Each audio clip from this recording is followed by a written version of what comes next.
Bonjour chers élèves et bienvenue pour une nouvelle vidéo qui va vous aider à préparer en même temps votre baccalauréat 2021 et en même temps être prêt pour les différents types de concours, que ce soit en médecine, que ce soit aux différentes écoles d'ingénieurs. Donc j'ai conçu ce concours sous forme d'exercice, QC1 bien sûr. Dans chaque exercice, vous avez plusieurs petites questions, vraiment des exercices type concours. D'ailleurs, certains font partie d'anciens concours, d'autres, c'est des concours des écoles d'ingénieurs étrangers. Ce concours, bien sûr, à la fin, comme d'habitude, vous allez avoir un petit document, un lien sur lequel vous allez cliquer et vous allez savoir exactement combien de bonnes réponses vous avez eues. Donc le temps estimé pour ce concours, c'est à peu près 30 minutes. Donc si quelqu'un a bien répondu en 30 minutes, ça veut dire qu'il est déjà prêt. Sinon, c'est vraiment une très bonne occasion qui va vous aider à revoir les parties encore manquantes dans votre cours. Donc voilà les exercices et à chaque fois, je vais bien sûr donner quelques petites indications qui vont vous aider. Donc c'est un ancien concours, celui-là de médecine dentaire marocain, dans un réacteur nucléaire de puissance électrique 1,5 gigawatt. Donc gigawatt, vous avez kilowatt, mégawatt, ensuite giga. Les noyaux d'uranium subissent la fission, on vous donne l'équation de la fission, avec ici petit a, une particule X de numéro atomique A, Z et de nombre de masse A.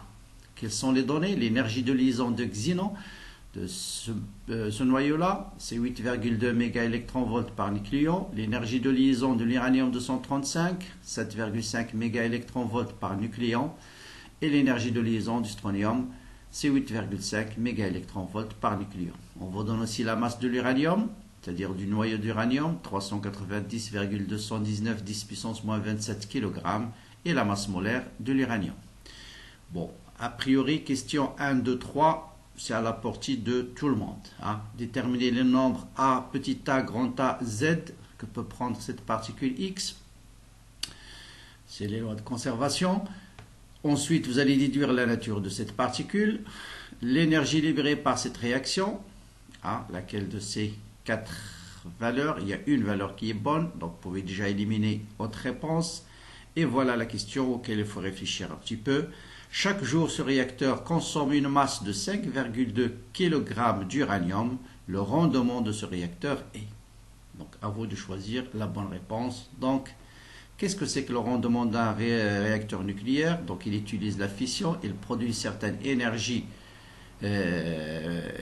nucléaire. Bien sûr, cette énergie nucléaire n'est pas transformée à 100% en énergie électrique. Il y a un rendement et c'est ce rendement qu'on vous demande de calculer. Très bon exercice. Voilà sa version en arabe. Donc je vous laisse le soin de la lire pour les gens qui font le cours en arabe. Ensuite, ça c'est un exercice où il faut répondre par chaque question juste par vrai ou faux. Donc dans le lien que vous allez avoir dans la description de la vidéo, par exemple de la question 5, vous avez deux propositions, petit a vrai, petit b faux. À vous de cocher soit petit a soit petit b. Donc là il s'agit de comprendre le comportement d'un circuit RC ou bien RL juste après la fermeture ou bien après l'ouverture du courant. Donc ça ce sont des questions très récurrentes et bientôt je vais vous mettre sur la chaîne un tableau récapitulatif, un résumé si vous voulez, qui va du circuit RC et du circuit RL dans les différents instants, juste après, juste avant la fermeture de l'interrupteur.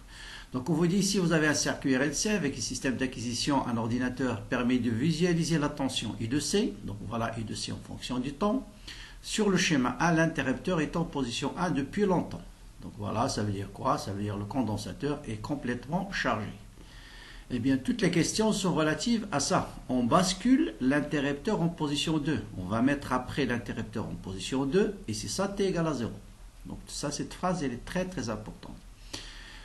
Bon, l'enregistrement obtenu, c'est la figure 2 et on vous donne de répondre dans chaque question est-ce qu'elle est vraie ou elle est fausse. Donc à t égale à 0 plus, juste après avoir basculé l'interrupteur en position 2, est-ce que le courant est donné par I de C sur R plus R'? R c'est la résistance de la bobine, R' c'est cette résistance-là. L'expression de l'intensité I, est-ce qu'elle est égale à 1 sur C, D de IC sur D de T? Là il faut faire très très attention au signe du courant, la flèche. Hein? Vous souvent, en tout cas au baccalauréat marocain, on vous laisse toujours le courant dans ce circuit, dans ce sens-là. Donc là, il faut faire attention, le sens, elle est au sens de la flèche pour savoir est-ce que cette relation est vraie ou fausse.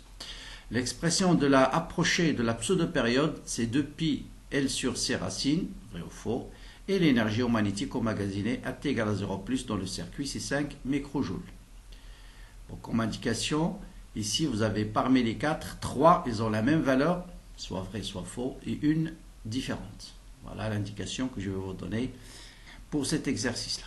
Donc, il s'agit de bien comprendre, juste après la fermeture du circuit, comment se comportent les grandeurs physiques du circuit. Un autre exercice extrêmement important aussi, dans une bobine d'inductance L de résistance R, le courant varie suivant la loi I égale à A moins B fois T. Donc ça, c'est un ancien concours marocain. OI est exprimé en ampères, T est exprimé en secondes et A et B sont des constantes. Calculez la tension en bord de la bobine. Voilà, je vous aide. Là, il faut mettre en gras à la date T égale à 0. Et déterminer la date T1 à laquelle la tension au bord de la bobine est nulle.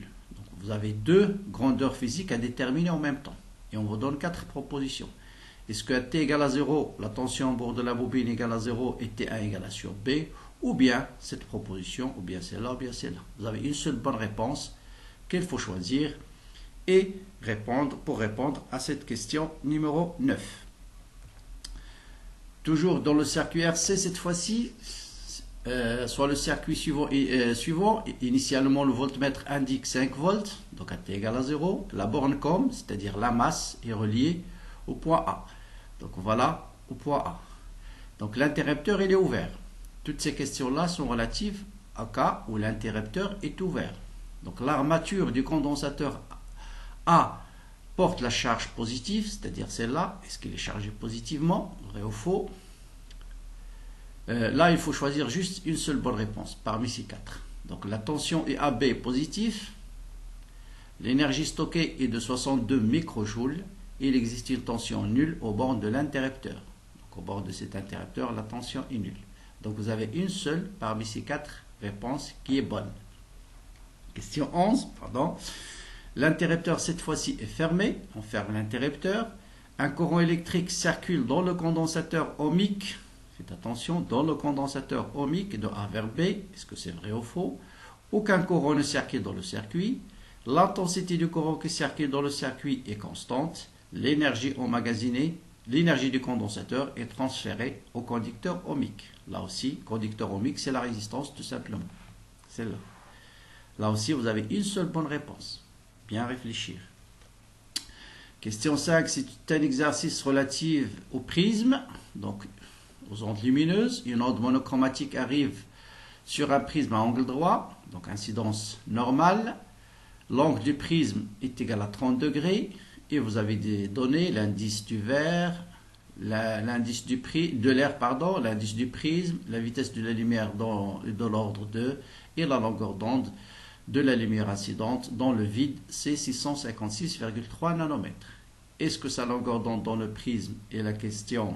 Donc bien sûr, pour question 12 et 13, vous avez une seule bonne réponse. Donc il faut répondre vrai pour une, faux pour l'autre. Et la même chose, 14, 15, 16. Quelle est la fréquence de l'onde dans le prisme? Vous avez bien sûr une qui est bonne et deux qui sont fausses. À vous de déterminer la bonne réponse. Question 17 classique, ces questions qui est aussi souvent posées dans le concours, c'est déterminer l'unité d'une grandeur physique. Donc une seule parmi ces 5 est vraie et correcte, à vous de la déterminer. L c'est la longueur, M c'est la masse, T c'est le temps. Par exemple, est-ce que la masse volumique c'est une longueur divisée par une masse au cube? Est-ce que l'accélération c'est une longueur fois T au carré? Est-ce que la pression c'est une masse divisée par une longueur fois T au carré? Ainsi de suite. Voilà un autre exercice qui fait aussi partie d'un ancien concours marocain. Vous avez sa version arabe ici, je vais la lire en français. À t égale à 0, on relie un condensateur non chargé de capacité C0 à un générateur de courant. Voilà l'information importante. Générateur de courant d'intensité 0,2 mA. Une seule parmi ces 4 propositions est bonne. Est-ce que la variation de la charge entre t égale à 0 et 5 secondes, c'est 10 moins 4 coulombs? Est-ce que la variation entre T1, faites attention, et T2, c'est-à-dire entre 5 et 10 secondes, c'est delta Q2, c'est 2 fois delta Q1. Là, c'est un piège. Et la variation de la tension au bord du condensateur suit une loi exponentielle. Et à T égale à 30, la tension au bord du condensateur est de 5 volts et sa capacité est de 2 millifarad. Enfin, la dernière question, à t égale à 3, à t est égal à T3, c'est-à-dire à 50 secondes, l'énergie emmagasinée dans le condensateur est de 2,5 millijoules. Bien.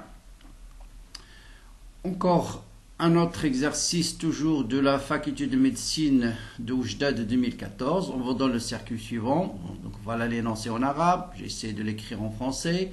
Donc vous avez grand R 1 kΩ, petit r 4 ohms, l'inductance de la bobine 0,8 et la force électromotrice du générateur c'est 6 volts.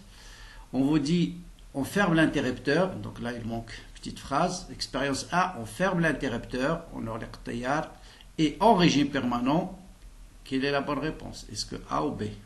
Bon d'ailleurs A, B, C, D, E, vous avez une seule bonne réponse. Est-ce que en régime permanent, une fois qu'on a fermé l'interrupteur, est-ce que le courant au bord de la résistance ici c'est 0,6 mA? Est-ce que l'énergie emmagasinée dans la bobine est 0,6 joules? Ou bien, à t égale à 0 cette fois-ci, on ouvre l'interrupteur. Donc cette fois-ci on ouvre l'interrupteur. Est-ce que l'équation différentielle vérifiée par I de R est égale à celle-là? Est-ce que la valeur de I de R juste après l'ouverture de l'interrupteur est 1500 volts? Est-ce que la valeur de I de R, la tension au bord de la résistance, juste après l'ouverture de l'interrupteur, est de 6 volts? Donc là aussi, il faut faire très attention. Là, il faut être très intelligent. Peut-être la bonne réponse apparaît immédiatement, il faut y aller directement. Ce n'est pas la peine de perdre le temps dans des questions parce que souvent, en tout cas dans le concours de médecine, vous avez une seule bonne réponse parmi les 5 propositions. Donc, il faut avoir un peu le flair d'aller chercher tout de suite la bonne réponse, de commencer par celle qui vous paraît le plus proche de la bonne réponse.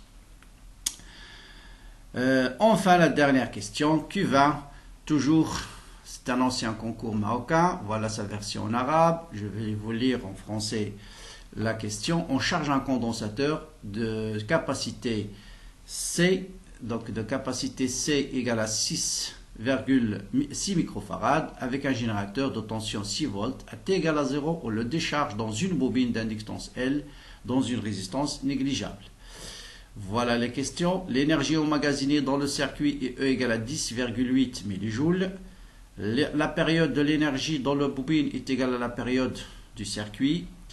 La charge minimale du condensateur lors des oscillations, c'est Qmin égale à 0. Charge minimale pendant les oscillations, est-ce qu'elle est nulle? La période du circuit dépend de la charge du condensateur ou bien l'amplitude du courant dans le circuit est E racine carrée de C sur L. Voilà, je vous ai collecté 20 très bons exercices pour bien passer les vacances prochaines, la semaine prochaine, de bien les préparer. Vous avez bien sûr la possibilité de savoir si vos réponses sont correctes ou pas en remplissant le lien qui se trouve dans la description de la vidéo. Je vous dis à très bientôt pour un résumé très concentré sur le circuit RC/RL qui va vous aider énormément. N'hésitez pas à vous abonner à la chaîne pour ceux qui découvrent pour la première fois. Je vous rappelle qu'on a commencé avec un petit groupe, la préparation des concours. Ceux qui sont intéressés peuvent me contacter par mail. Bon courage et à très bientôt.